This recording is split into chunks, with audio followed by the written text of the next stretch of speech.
A very good morning to all of my students. So today we are going to study about the endothermic and the exothermic reaction. आज हम लोग endothermic और exothermic reaction के बारे में पढ़ेंगे.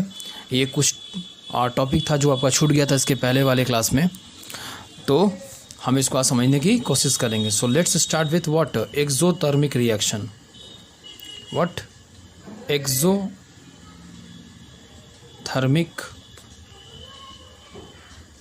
reaction. Okay, so what is the meaning of exothermic reaction? So we can understand by its name also. The word exo, exo means what? Release, and thermic means what? Heat, and reaction means reaction. Means ऐसा chemical reaction जिसमें heat आपका release होता है. That means it is that kind of chemical reaction in which the heat is released. यानी जब कोई chemical reaction आपका होगा और प्रोडक्ट में आपका हीट बने, दैट मीन्स किसी केमिकल रिएक्शन के होने से अगर आपका हीट का फॉर्मेशन होता है, हीट का निर्माण होता है, एनर्जी का फॉर्मेशन होता है, then this kind of chemical reaction is called exothermic chemical reaction. Here I write the definition. It is that kind of chemical reaction in which the heat is released. यानी जिस reaction में आपका heat release होता है, heat बनता है, this is called what? Exothermic chemical reaction. Okay, now I can make you understand by one example. Here we see that this is your calcium oxide. Okay, this calcium oxide, this is your calcium oxide. When calcium oxide react with water, then the formation of water, calcium hydroxide takes place with the removal of heat. तो आप यहाँ देख सकते हो कि इस reaction में product side में क्या बना है, आपका हीट बना है. दैट मीन्स कि जिस रिएक्शन में प्रोडक्ट में हीट का फॉर्मेशन हो वैसे रिएक्शन को क्या बोलते हैं? एक्सोथर्मिक केमिकल रिएक्शन बोलते हैं. ये जो एग्जांपल आप देख रहे हो ये आपके प्रैक्टिकल लाइफ से लिया गया है. आप किसी भी तंबाकू की शॉप पे जाते हो तो देखना कि ये जो आपका कैल्शियम ऑक्साइड है, this is also known as your quick lime. इसको क्विक लाइम बोलते हैं. लाइम का मतलब आपका होता है चूना. This is called quick lime. और ये आपको बिल्कुल पाउडर होता है. That means it is a powder. This is dry powder. ये बिल्कुल आपका सूखा होता है. तो जैसे ही इस ड्राई पाउडर को, ड्राई लाइम को जैसे ही तुम वाटर में डिज़ोल्व करोगे तो वाटर जो आपका होता है वो आपका क्या होता है? उबलने लगता है. It start boiling. वाटर क्या होगा आपका? उबलने लगेगा. तो उबलने का मतलब क्या है कि इस कैल्शियम ऑक्साइड ने अपना हीट जो है वाटर को ट्रांसफ़र कर दिया है.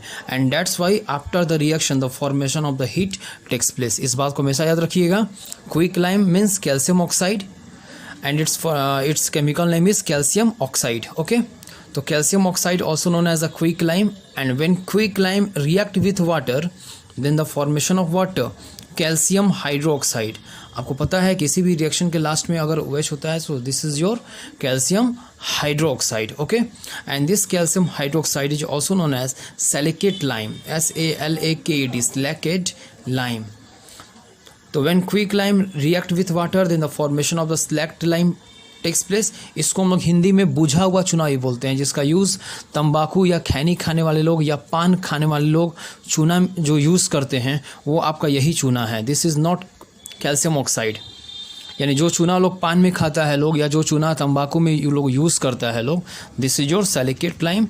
और इसको खाने से कोई प्रॉब्लम नहीं होता है क्योंकि क्विक लाइम में से जितना भी आपका हीट होता है ये अपना हीट क्या करता है? वाटर को ट्रांसफ़र कर देता है and then it becomes safe for the use. Okay, so आप इस रिएक्शन में देखिए कि कैल्शियम ऑक्साइड जैसे ही वाटर से रिएक्ट करेगा तो कैल्शियम हाइड्रोक्साइड का फॉर्मेशन होता है और साथ में बाई प्रोडक्ट के फॉर्म में आपका हीट बन रहा है. यानी जिस रिएक्शन में आपका हीट का फॉर्मेशन होता है उस रिएक्शन को हम लोग एक्सोथर्मिक रिएक्शन कहते हैं. क्लियर? वर्ड एक्सो का मतलब होता है रिलीज, यानी जो हीट को रिलीज करे, जो हीट को निकाले, जिस रिएक्शन में हीट का फॉर्मेशन हो, this is called your exothermic reaction. Clear my dear? Next we talk about endothermic reaction. Endo means what? Endo means given. यानी ऐसा रिएक्शन जिसमें आपको हीट देना पड़ता है। Additionally you have to support the heat, additionally you have to supply the heat to carry on the reaction. That means कि जिस chemical reaction को कैरी करने के लिए, कंटिन्यू रखने के लिए you have to supply the heat externally, आपको बाहर से हीट देना पड़ता है, वैसे केमिकल रिएक्शन को हम लोग इंडोथर्मिक केमिकल रिएक्शन कहते हैं। In English we can simply define it, endothermic reaction is that kind of chemical reaction in which we have to supply heat from the external source to carry on the reaction. That means chemical reaction को जारी रखने के लिए जब आप बाहर से heat supply करते हो तो वो आपका क्या होता है, इंडोथर्मिक रिएक्शन होता है। It is that kind of chemical reaction in which heat is given to carry on the reaction. Clear? Now you can understand it by this example. This is your calcium carbonate which is also known as what, limestone. इसको हम लोग lime stone भी कहते हैं। हिंदी में आपका चूना पत्थर हो गया, या आपका इसको हम लोग संगमरमर भी बोलते हैं। So this is your calcium carbonate and when calcium carbonate is heated, आप यहाँ देख रहे हो this is a sign of delta, और इस डेल्टा को हम लोग हीट से अंडरस्टैंड करते हैं। ये हीट का सिंबॉलिक रिप्रेजेंटेशन आपका है। So when calcium carbonate is heated then the formation of what, calcium oxide. अब इसके बारे में जस्ट हम लोग पढ़े हैं कि कैल्शियम ऑक्साइड जो आपका होता है, this is your quick lime, this is your quick lime. इसको हिंदी में हम लोग कली चूना बोलते हैं। This is your quick lime with the formation of carbon dioxide takes place. तो आप देख रहे हो कि कैल्शियम कार्बोनेट को ब्रेक करने के लिए आपको अलग से हीट देना पड़ेगा। बिना हीट दिए कैल्शियम कार्बोनेट आपका ब्रेक नहीं करेगा, और इस तरीके से कैल्शियम कार्बोनेट ब्रेक करने के बाद, टूटने के बाद कैल्शियम ऑक्साइड और कार्बन डाइऑक्साइड का फॉर्मेशन करता है। तो जिस रिएक्शन में आपको अलग से हीट देना पड़ता है, the reaction in which you have to supply heat, you have to give heat to carry on the reaction. Reaction को जारी रखने के लिए जब आप बाहर से हीट दोगे तो वो आपका इंडोथर्मिक रिएक्शन होगा। और जिस रिएक्शन में हीट का फॉर्मेशन खुद से होता है, आपको बाहर से हीट नहीं देना पड़ता है, this is called your what, exothermic reaction. Clear? Understood? तो जो आपका रिस्पिरेशन होता है, दैट मीन्स कि जो हम लोग क्या करते हैं, जो हम लोग फूड खाते हैं और वो फूड जो होता है डाइजेस्ट आपका जो होता है आपके स्टमक में, तो after the digestion of the food we also get the energy. So ये ज़्यादा प्रोसेस जो आपका होता है, this occurs through respiration. Okay, so जो खाना हम लोग खाते हैं, खाना जो होता है वो ऑक्सीजन से कंबाइन होने के बाद खाना ब्रेक करता है, और 36 ATP एनर्जी का फॉर्मेशन आपके बॉडी में होता है। और इसी एनर्जी का यूज़ जो है आपका, आप डिफरेंट कामों में करते हैं।